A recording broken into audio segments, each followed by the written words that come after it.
Leone کے قصر میں ایک روز کرسینا کی ماں لیسانا اپنی خوابگاہ میں اکیلی بیٹھی ہوئی تھی کہ اس کے کمرے میں رومیر کی دوسری بیوی یوراکا داخل ہوئی۔ وہ آگے بڑھ کر لیسانا کے پہلو میں بیٹھ گئی۔ کچھ دیر وہ خاموش رہی، پھر لیسانا کی طرف دیکھتے ہوئے یوراکا کہنے لگی، چند دن پہلے میری بہن میں نے تم سے ایک کام کہا تھا۔ استفہامیہ سے انداز میں لیسانا نے یوراکا کی طرف دیکھا، پھر کہنے لگی، اوڈینو اور کرسینا کے رشتے سے متعلق؟ جواب میں یوراکا مسکرائی۔ پہلے اس نے اس بات میں گردن ہلائی، پھر دھیمے سے لہجے میں کہنے لگی، ہاں، کیا اس سلسلے میں تم نے کرسینا سے بات کی؟ لمحہ بھر کے لیے لیسانا کہیں کھو گئی تھی، پھر یوراکا کی طرف دیکھتے ہوئے کہنے لگی، یوراکا میری بہن، میں نے اس سلسلے میں کرسینا سے بات کی تھی۔ وہ اوڈینو سے شادی کرنے کے لیے قطعی طور پر تیار نہیں ہے۔ لیسانا کو رک جانا پڑا، اس لیے کہ بیچ میں یوراکا بول اٹھی اور کہنے لگی، اس سے شادی نہ کرنے کی آخر اس نے وجہ بھی کہی ہوگی۔ وہ کہتی ہے کہ اول تو اوڈینو مجھے پسند ہی نہیں ہے، دوسرے لوگ اسے اوڈینو خبیث کہہ کر مخاطب کرتے ہیں، لہٰذا میں ایسے شخص کے ساتھ ہرگز شادی نہیں کروں گی۔ لمحہ بھر کے لیے خاموش رہی، پھر اداس لہجے میں یوراکا نے پوچھا، کیا وہ کسی اور کو پسند کرتی ہے؟ کیا وہ کسی اور کو اپنی زندگی کا ساتھی چن چکی ہے؟ لیسانا مسکراتے ہوئے کہنے لگی، تمہارا اندازہ درست ہے، وہ کسی اور سے محبت کرتی ہے۔ کون ہے وہ؟ یوراکا نے غور سے لیسانا کی طرف دیکھتے ہوئے پوچھا۔ میں نے اس سے پوچھا تھا کہ وہ کون ہے، لیکن میں جان نہ سکی کہ وہ کس سے محبت کرتی ہے۔ اس سلسلے میں نے اس سے 2-3 سوال بھی کیے۔ میں نے اس سے یہ پوچھا کہ وہ جسے پسند کرتی ہے کیا اس کا تعلق لیون کی سلطنت سے ہے، تو اس نے انکار کر دیا۔ میں نے پھر اس سے پوچھا کہ کیا اس کا تعلق ہماری سلطنت سے ہے، اس نے پھر انکار کر دیا۔ میں نے پھر اس سے پوچھا کہ کیا اس کا تعلق ہماری سلطنت کے جنوب سے ہے یا شمال سے۔ اس کا وہ جواب دینا ہی چاہتی تھی کہ اسی لمحے قاصد آ گئے جنہوں نے رومیر کی شکست کی خبر دی اور شانجہ اور کرسینا کو طلب کیے جانے کی اطلاع کر دی۔ اس پر میں کھل کر کرسینا سے بات نہ کر سکی اور وہ شانجہ کے ساتھ لشکر لے کر چلی گئی۔ یہاں تک کہنے کے بعد تھوڑی دیر کے لیے لیسانا رکی، پھر یوراکا کو مخاطب کر کے کہنے لگی، میری بہن، تو کرسینا کے رد عمل کا برا نہ ماننا۔ یوراکا مسکراتے ہوئے کہنے لگی، میں اس کے اس جواب کا برا کیوں مانوں گی؟ اوڈینو اگر میرا بھانجا ہے تو کرسینا بھی تو میری بیٹی ہے۔ کرسینا کے ہر فیصلے کو ترجیح دی جائے گی۔ اگر وہ کسی سے محبت کرتی ہے تو اسی کے ساتھ اسے بیاہ دیا جائے گا۔ ہم اپنی بیٹی کو خوش دیکھنا چاہتے ہیں، اسے زندگی بھر کے کرب اور عذاب میں نہیں ڈالنا چاہتے۔ یہاں تک کہنے کے بعد یوراکا رکی، کچھ سوچا، پھر دوبارہ لیسانا کی طرف دیکھتے ہوئے کہنے لگی، میری بہن، اگر میں اپنے بیٹے شانجہ کے لیے اپنی بڑی بہن الویرا اور افونش کی بیٹی انجلینا کا انتخاب کروں تو اس سلسلے میں تمہارے کیا تاثرات ہوں گے؟ لیسانا نے جواب میں کچھ سوچا، پھر کہنے لگی، میرے تاثرات کچھ بھی نہیں ہوں گے۔ پہلی بات تو سامنے یہ رکھی جائے گی کہ پہلے اس سلسلے میں انجلینا سے بات کی جائے۔ اگر انجلینا اس سلسلے میں حامی بھر لے تو میرے خیال میں یہ رشتہ طے ہو جانا چاہیے۔ کچھ دیر خاموشی رہی، اس کے بعد یوراکا نے لیسانا کی طرف دیکھا اور کہنے لگی، میری بہن، تم کیا سمجھتی ہو کہ اوڈینو اور انجلینا دونوں بہن بھائیوں کو بمبلونا سے یہاں لیون میں بلا لینا چاہیے یا؟ اس سوال پر چونکنے کے انداز میں لیسانا نے یوراکا کی طرف دیکھا، پھر کہنے لگی، ایسا کرنے سے بڑے اندیشے اور بڑے خطرے اٹھ سکتے ہیں۔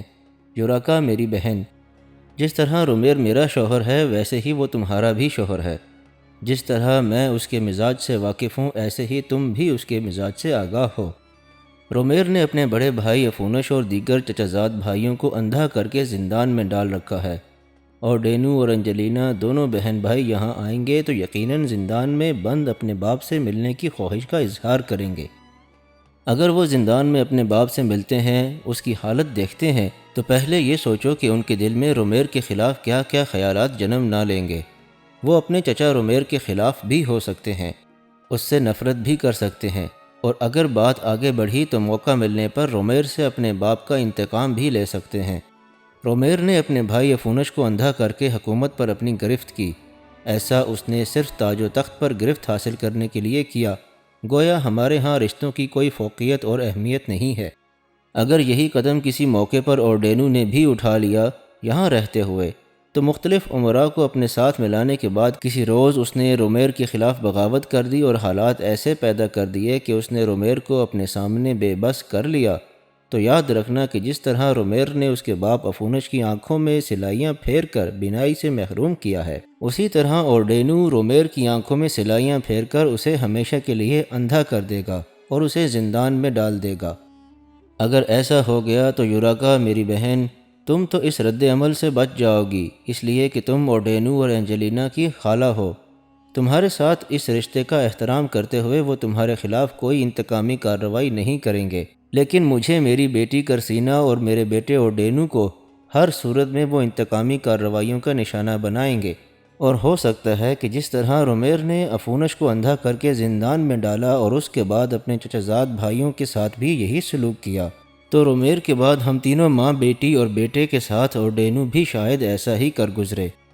کیا ان حالات کو جنم دینے کے لیے تم پسند کرو گی کہ اینجلینا اور اوردینو کو یہاں بلایا جائے؟ لیسانا کے اس سوال کا یوراکا جواب دینا ہی چاہتی تھی کہ لیسانا پھر بول پڑی، یوراکا میری بہن، تمہارے اس سوال کے جواب کا ایک اور پہلو بھی ہے۔ اگر اوردینو اور اینجلینا دونوں یہاں آ جاتے ہیں تو جہاں حالات کو دیکھتے ہوئے وہ رومیر کے خلاف بغاوت اور سرکشی کر سکتے ہیں، وہاں ان کے رویے اور اپنے باپ کو دیکھنے کے بعد ان کے اندر جو تبدیلی پیدا ہوگی، اسے دیکھتے ہوئے رومیر کہیں دونوں بہن بھائیوں کے خلاف بھی کارروائی کرنے کا ارادہ نہ کر لے۔ ان سب اندیشوں کو سامنے رکھتے ہوئے میں تمہیں مخلصانہ مشورہ دوں گی کہ اوردینو اور اینجلینا کو یہاں نہیں آنا چاہیے۔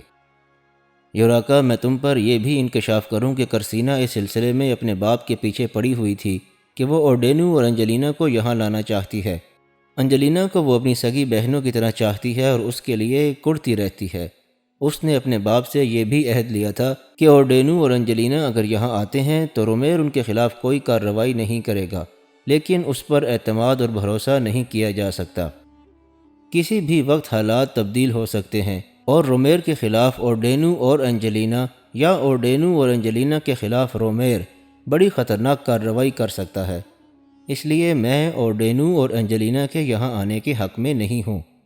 آگے جو میری بہن تم آخری فیصلہ کرو گی میں اس سے اتفاق کروں گی۔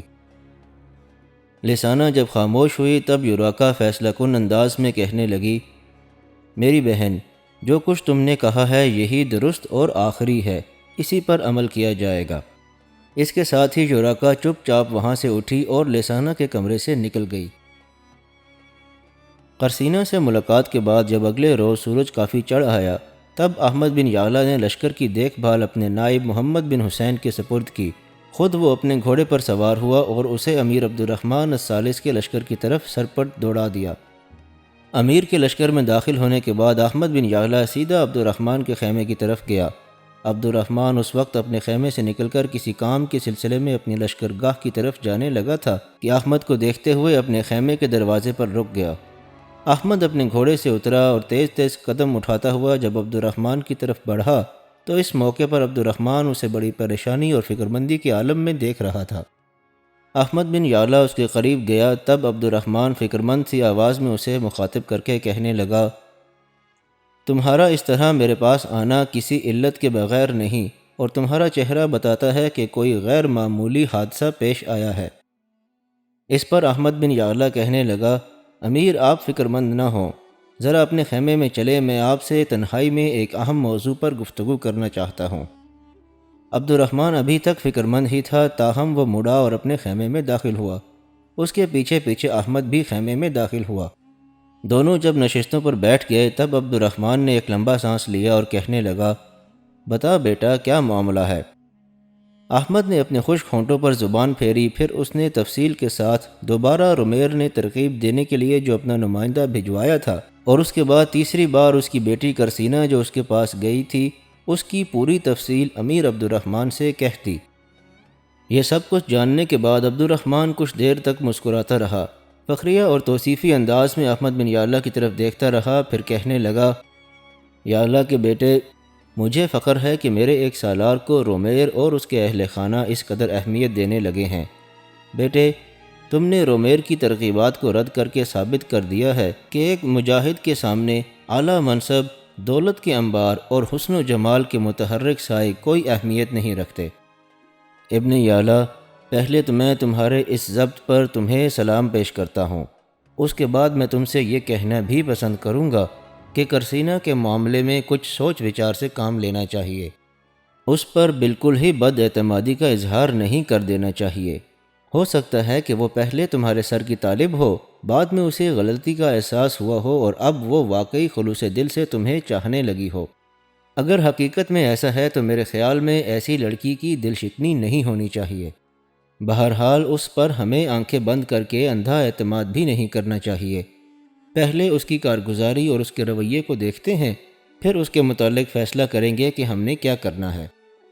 بیٹے، یہ جو کرسینا نے آنے والی شب کو رومیر کے حملے کے متعلق تمہیں اطلاع دی ہے تو اس کے متعلق تمہارے کیا خیالات ہیں؟ جواب میں احمد نے کچھ سوچا، پھر کہنے لگا، امیر محترم، جب اس موضوع پر کرسینا میرے ساتھ گفتگو کر رہی تھی تو میں نے اس کے چہرے اور اس کی آنکھوں کا بغور جائزہ لیا تھا۔ مجھے اس کے چہرے پر جھوٹ اور آنکھوں میں دغا اور فریب کی پرچھائیاں کہیں دکھائی نہیں دیں۔ اس موقع پر امیر، میں یہ بھی نہیں کہتا کہ جو کچھ اس نے کہا ہے وہ سچ ہے اور ایسا ہو کر رہے گا، لیکن جو کچھ اس نے کہا ہے اس کے تحت ہمیں اپنے آپ کو تیار رکھنا ہوگا۔ احمد کے خاموش ہونے پر عبد الرحمن بڑے غور سے اس کی طرف دیکھتا رہا اور پھر کہنے لگا، اس سلسلے میں تم کیا مشورہ دیتے ہو؟ امیر، جو کچھ کرسینا نے کہا ہے اسے سامنے رکھتے ہوئے ہمیں احتیاطی تدابیر تو کرنی ہوں گی۔ میرے خیال میں آج عشاء کے بعد آپ اپنے لشکر کو 2 حصوں میں تقسیم کیجیے گا۔ لشکر کا ایک حصہ کوہستانی سلسلے کی دونوں جانب ایک نیم دائرے کی صورت میں پھیلا دیجیے گا۔ کوہستانی سلسلے سے نکل کر جو راستے اپنے پڑاؤ کی طرف آتے ہیں، آپ کے لشکر کا ایک حصہ اس کے دائیں بائیں رات کے پہلے حصے ہی میں پھیل جانا چاہیے۔ ساتھ ہی اپنے کچھ مسلح جوان اور طلایہ گر مقرر کر دینے چاہیے تاکہ کوہستانی سلسلے سے نکل کر اگر کوئی بھی رومیر کا طلایہ گر اور مخبر ہمارے حالات جاننے کی کوشش کرتا ہے تو اسے موت کے گھاٹ اتار دیا جائے۔ لشکر کا جو حصہ راستے کے دائیں بائیں پھیلایا جائے گا، احتیاط کی خاطر وہ سارے لشکری اپنے سامنے مٹی کے چھوٹے چھوٹے دمدمے بنا لیں تاکہ رومیر کے لشکری جب کوہستانی سلسلے سے نکل کر آپ کے پڑاؤ کی طرف بڑھیں تو انہیں گھات میں بیٹھے ہوئے ہمارے وہ لشکری دکھائی نہ دیں۔ جب رومیر کے جس لشکر نے آپ پر شبخون مارنا ہے وہ پورے کا پورا کوہستانی سلسلے سے نکل کر آپ کے پڑاؤ کی طرف آ جائے، تب راستے کے دونوں جانب بیٹھے ہوئے لشکری پہلے ان پر تیر اندازی کریں۔ جب وہ تیر اندازی کے باعث اپنے ساتھیوں کے مرنے کی وجہ سے اپنی کارروائی کو ادھورا چھوڑ کر پلٹنے کی کوشش کریں تو راستے کے دونوں جانب بیٹھے آپ کے لشکری فوراً اپنی جگہوں سے اٹھ کر ایک طرح سے ان کا گھیراؤ کرتے ہوئے ان پر حملہ آور ہو جائیں اور سامنے سے ان پر ضرب لگائیں۔ اس طرح رومیر کے ان لشکریوں میں سے کسی کو بھی بچ کر واپس پڑاؤ میں جانا نصیب نہیں ہونا چاہیے۔ اب آپ کے حصے پر شبخون کی ابتدا کرنے کے بعد رومیر بڑی بے تابی اور بے چینی سے اس بات کا انتظار کرے گا کہ میں اپنے حصے کے لشکر کے ساتھ کوہستانی دروں سے ہوتا ہوا اس کے پڑاؤ پر حملہ آور ہونے کے لیے پیش قدمی کروں گا اور وہ مجھے گھیر کر گرفتار کرنے کی کوشش کرے گا۔ اس لیے وہ بڑا بے چین اور بے تاب رہے گا، لیکن میں اپنے پڑاؤ کے اندر مستعد رہوں گا۔ امیر محترم، اس موقع پر میں بھی احتیاطی تدابیر کروں گا۔ ہو سکتا ہے رومیر اپنے اس لائے عمل میں کوئی تبدیلی کرے اور جب وہ دیکھے کہ اس کے لشکر کے ایک حصے نے آپ پر شبخون مارا ہے اور شبخون مارنے والوں کا خاتمہ کر دیا گیا ہے، تب وہ بدحواس ہو کر کوہستانی سلسلے سے نکلے اور مجھ پر حملہ آور ہونے کی کوشش کرے۔ اس کے اس حملے کو ناکام بنانے کے لیے جو احتیاطی تدابیر آپ کے لشکر میں کی جا رہی ہیں، وہاں بھی میں ایسی ہی تدابیر اختیار کروں گا۔ آپ کے پاس سے جانے کے بعد جب سورج غروب ہو جائے گا تو عشاء کی نماز کے بعد میں ان راستوں کے دائیں بائیں گڑھے کھدوا دوں گا جو راستے کوہستانی سلسلے سے نکل کر میرے پڑاؤ کی طرف آتے ہیں۔ ان گڑھوں کے اندر رات کے وقت میں اپنے لشکر کا ایک حصہ گھات میں بٹھا دوں گا، ان کے پاس تیروں کے ڈھیر لگا دوں گا اور وہ اپنی کمانیں لیے مستعد رہیں گے۔ رومیر کو جب خبر ہوتی ہے کہ اس کے جس لشکر نے آپ پر شبخون مارا ہے وہ شبخون ناکام رہا ہے بلکہ آپ نے اس کے سارے لشکر کا خاتمہ کر دیا ہے، تو رومیر اگر انتقامی کارروائی کرنے کے لیے میری طرف بڑھتا ہے تو میں بھی اس کی وہی حالت کروں گا جو آپ اس کے شبخون مارنے والے لشکر کی کریں گے۔ رومیر اگر اپنے لشکر کا کوئی حصہ لے کر میری طرف بڑھتا ہے یا اپنے کسی سالار کو ایسا کرنے کے لیے میری طرف روانہ کرتا ہے تو جب اس کے لشکر کا پورا حصہ کوہستانی سلسلے سے نکل کر میرے پڑاؤ کی طرف بڑھے گا تب لشکری بھی ان پر تیر اندازی کریں گے۔ جب وہ جانیں بچانے کے لیے بھاگنے کی کوشش کریں گے تو میرے لشکری دائیں بائیں سے اس پر ٹوٹ پڑیں گے۔ سامنے سے میں ان پر حملہ آور ہو جاؤں گا۔ مجھے امید ہے کہ اگر ایسا کوئی حملہ رومیر یا اس کے سالاروں نے کرنے کی کوشش کی تو حملہ آوروں میں سے کوئی بچ کر بھاگنے نہیں پائے گا۔ احمد بن یعلا کی اس گفتگو سے عبد الرحمن خوش ہو گیا۔ وہ کچھ دیر تک سوچتا رہا اور توصیفی انداز میں احمد کی طرف دیکھتے ہوئے کہنے لگا، احمد میرے بیٹے، اب تم اپنے لشکر کی طرف جاؤ اور جو لائحہ عمل ہم نے تیار کیا ہے اسے آخری شکل دینے کی کوشش کرو۔ میں بھی حرکت میں آتا ہوں اور اپنے اس منصوبے کو عملی صورت دیتا ہوں۔ اس کے ساتھ ہی دونوں خیمے سے نکل آئے۔ امیر سے اجازت لے کر احمد اپنے گھوڑے پر سوار ہوا، پھر اسے سر پر دوڑاتا ہوا وہ اپنے پڑاؤ کا رخ کر گیا۔ رات بہت گہری ہو گئی تھی۔ رومیر کے لشکر کا ایک حصہ کوہستانی سلسلوں سے نکلا۔ وہ بڑی رازداری اور بڑی خاموشی کے ساتھ امیر عبد الرحمن کے لشکر پر شبخون مارنے کے لیے آگے بڑھا۔ جب وہ پورے کا پورا لشکر کوہستانی سلسلے سے نکل کر ان میدانوں میں داخل ہو گیا جو کوہستانی سلسلوں اور امیر عبد الرحمن الثالث کے پڑاؤ کے درمیان تھے، تب اچانک ایک انقلاب کھڑا ہو گیا۔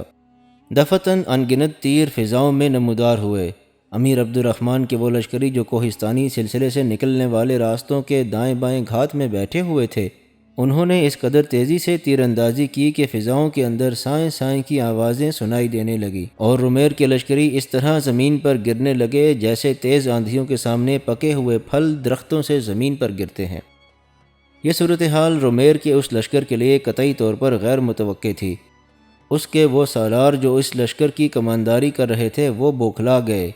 انہوں نے جان لیا تھا کہ یہ جو ان کے دونوں طرف سے تیر اندازی شروع ہو چکی ہے تو اس کا مطلب ہے کہ مسلمان ان کے شبخون سے واقف ہو چکے ہیں اور انہوں نے ان کے دائیں بائیں گھات لگا کر ان کا خاتمہ کرنے کا تہیہ کر لیا ہے۔ لہٰذا انہوں نے فوراً حملہ آور ہونے کی بجائے واپس کوہستانی سلسلے کی جانب جانے کا تہیہ کر لیا۔ لیکن اب ایسا کرنا بھی ممکن نہ تھا، اس لیے کہ عین اسی لمحے سامنے کی طرف سے امیر عبد الرحمن اور دائیں بائیں سے وہ لشکری جو گھات میں بیٹھے ہوئے تھے انہوں نے تیر اندازی ترک کر دی۔ اب وہ اپنی اپنی گھات سے نکلے اور رومیر کے اس لشکر پر حملہ کر دیا۔ رومیر کے لشکر کے اندر ایک خوف و ہراس بھر گیا۔ وہ اپنی جانیں بچانے کے لیے پلٹے تھے اور ان کے ساتھ جو ساتھی تیر اندازی کے باعث مارے گئے تھے ان کی لاشوں پر انہوں نے بھاگنا شروع کر دیا تھا، لیکن انہیں بھاگ کر کوہستانی سلسلے کی جانب جانا نصیب نہ ہوا، اس لیے کہ مسلمان لشکری تین اطراف سے ان پر حملہ آور ہو چکے تھے۔ تھوڑی دیر کے لیے کوہستانی سلسلے کے اس دامن میں شور قیامت برپا رہا۔ رومیر کے اس لشکر نے اپنی طرف سے پوری کوشش کی کہ کسی نہ کسی طرح اس تین طرفہ حملے سے بچ کر کوہستانی سلسلے میں داخل ہو جانے میں کامیاب ہو جائیں، لیکن وہ ایسا نہ کر سکے۔ پشت کی طرف وہ جانا ہی نہیں چاہتے تھے، اس لیے کہ پشت کی جانب سے خود امیر عبد الرحمن حملہ آور ہو چکا تھا۔ ان کے سامنے ایک ہی راستہ تھا کہ بڑی تیزی سے پلٹیں اور کوہستانی سلسلے میں داخل ہو جائیں، لیکن اب صورتحال یکسر تبدیل ہو گئی تھی۔ امیر عبد الرحمن کے جو لشکری دائیں بائیں گھات میں بیٹھے ہوئے تھے وہ دونوں حصے کوہستانی سلسلے میں آپس میں مل گئے۔ انہوں نے سامنے کی طرف سے رومیر کے لشکریوں پر زوردار حملے شروع کر دیے۔ اس طرح سامنے اور پشت کی طرف سے جان لیوا حملے ہوئے۔ تب رومیر کے اس لشکر کا پوری طرح صفایا کر دیا گیا اور ان میں سے کوئی ایک لشکری بھی اپنی جان بچا کر واپس کوہستانی سلسلے میں داخل نہ ہو سکا۔ دوسری طرف کوہستانی سلسلے کے اندر رومیر کی حالت عجیب بے چینی اور انتظار کی تھی۔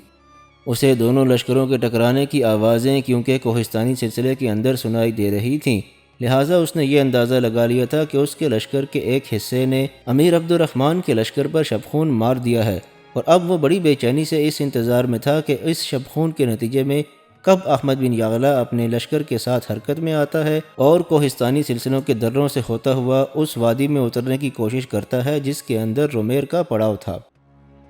اپنے طے شدہ منصوبے کے مطابق رومیر نے اپنے حصے کے لشکر کو دو حصوں میں تقسیم کرنے کے بعد درے کے دائیں بائیں پھیلایا بھی تھا تاکہ جو ہی احمد بن یعلا اپنے حصے کے لشکر کے ساتھ اس وادی میں داخل ہونے کی کوشش کرے تو اسے گرفتار کرنے کی کوشش کی جا سکے۔ لیکن قدرت کچھ اور ہی فیصلہ کر چکی تھی۔ امیر عبد الرحمن کے لشکر پر شبخون مارنے والے رومیر کے لشکر کا مکمل طور پر خاتمہ بھی کر دیا گیا۔ میدان جنگ میں مکمل طور پر خاموشی بھی طاری ہو گئی۔ اس کے باوجود رومیر انتظار اور اس امید میں تھا کہ احمد بن یعلا جو ہی اپنی کارروائی کے لیے کوہستانی سلسلے میں داخل ہوگا اس کے خلاف وہ اپنے منصوبے کی تکمیل کر لے گا، لیکن رومیر کی بدقسمتی کی قدرت اس کے خلاف فیصلہ کر چکی تھی۔ ساری رات وہ بڑی بے چینی میں انتظار کرتا رہا۔ احمد بن یعلا نے حملہ آور ہونا تھا، نہ ہوا، اور وہ رات رومیر اور اس کے بیٹے اور ڈینو اور شانجا کے علاوہ دوسرے سالاروں نے بھی بڑی کرب خیزی میں گزاری، اس لیے کہ نہ ہی احمد بن یعلا نے حملہ کیا اور نہ ہی رومیر کے ان لشکریوں میں سے کوئی لوٹ کر آیا جو شب خون مارنے کے لیے نکلے تھے۔ اگلے روز جب رومیر کو اس کے مخبروں نے یہ اطلاع دی کہ اس کے لشکر کا وہ حصہ جو امیر عبد الرحمن کے لشکر پر شب خون مارنے کے لیے نکلا تھا، مسلمانوں نے اسے گھیر کر اس حصے کے سارے لشکریوں کو موت کے گھاٹ اتار دیا ہے، تو یہ خبر رومیر پر بجلی بن کر گری۔ وہ توقع بھی نہیں کر سکتا تھا کہ حالات اس قدر تبدیلی کے ساتھ اس کے خلاف کروٹ لے لیں گے۔ جس وقت رومیر کو یہ ناقابل تلافی خبر ملی، اس وقت اس کے دونوں بیٹوں اور بیٹی کرسینا کے علاوہ چند چوٹی کے سالار بھی اس کے پاس کھڑے ہوئے تھے۔ اس موقع پر دکھ بھرے انداز میں رومیر سب کو مخاطب کر کے کہنے لگا، یہ جو ہمارے لشکر کا خاصا بڑا حصہ دشمن کے ہاتھوں کٹ گیا ہے، اس کا دکھ اور افسوس میں زندگی بھر فراموش نہیں کر سکوں گا۔ میں سمجھتا ہوں ہماری اس تباہی اور بربادی کی دو وجوہات ہو سکتی ہیں۔ پہلی یہ کہ جن مخبروں نے ہمیں اطلاع دی تھی کہ عبد الرحمن اور احمد بن یعلا نے اپنے لشکر کو دو حصوں میں تقسیم کرنے کے بعد ہم پر حملہ آور ہونے کا منصوبہ بنایا ہے، تو ہو سکتا ہے وہ منصوبہ ہی غلط ہو اور مخبروں کو کسی نے یہ بے بنیاد اطلاع فراہم کر دی ہو۔ دوسری وجہ یہ بھی ہو سکتی ہے کہ ہمارے وہ مخبر صحیح کہہ رہے ہوں، ہمارے اندر سے ایسا ایک شخص ہو جس نے مسلمانوں کو ہمارے شب خون اور احمد بن یعلا کو وادی کے اندر لانے کے منصوبے سے آگاہ کر دیا ہو، اور مسلمانوں نے اس کا تدارک کر کے ہمارے لشکر کی تباہی اور بربادی کا سامان کر لیا ہو۔ بہرحال جب اگلے روز کا سورج طلوع ہوا تو کوہستانی سلسلے کے دامن میں رومیر کے لشکریوں کی لاشیں دور تک بھری پڑی تھیں۔ امیر عبد الرحمن کے لشکر نے سورج طلوع ہونے کے بعد جو سب سے پہلا کام کیا تھا وہ یہ تھا کہ ان ساری لاشوں کو ٹھکانے لگا دیا گیا۔ اپنے لشکر کے ایک حصے کے اس طرح کٹ جانے کے بعد رومیر مایوس ہو گیا۔ امیر عبد الرحمن کے ساتھ جنگ جاری رکھنے کے بجائے اس نے اپنی عافیت اسی میں جانی کہ اپنے لشکر کو لے کر واپس اپنے مرکزی شہر لیون کی طرف چلا جائے۔ لہٰذا یہ فیصلہ کرنے کے بعد اس نے اپنی ہر چیز سمیٹی اور لشکر کو لیون کی طرف لے کر چلا گیا۔ رومیر کے واپس جانے کے بعد امیر عبد الرحمن اور احمد بن یعلا نے بھی اپنے لشکر کو اکٹھا کیا۔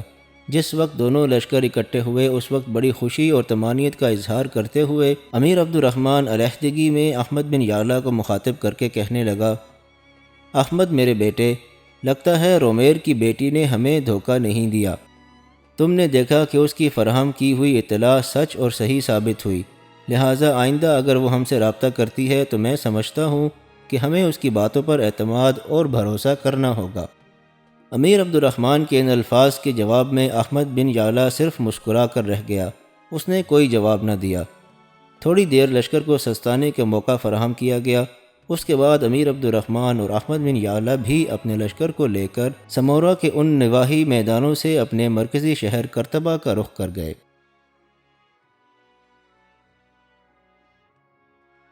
اگر آپ کو یہ ویڈیو پسند آئی ہو تو اس کو لائک اور شیئر ضرور کیجیے گا، اور چینل کو سبسکرائب بھی کر لیجیے گا تاکہ آئندہ آنے والی تمام ویڈیوز آپ کو باقاعدگی سے مل سکیں۔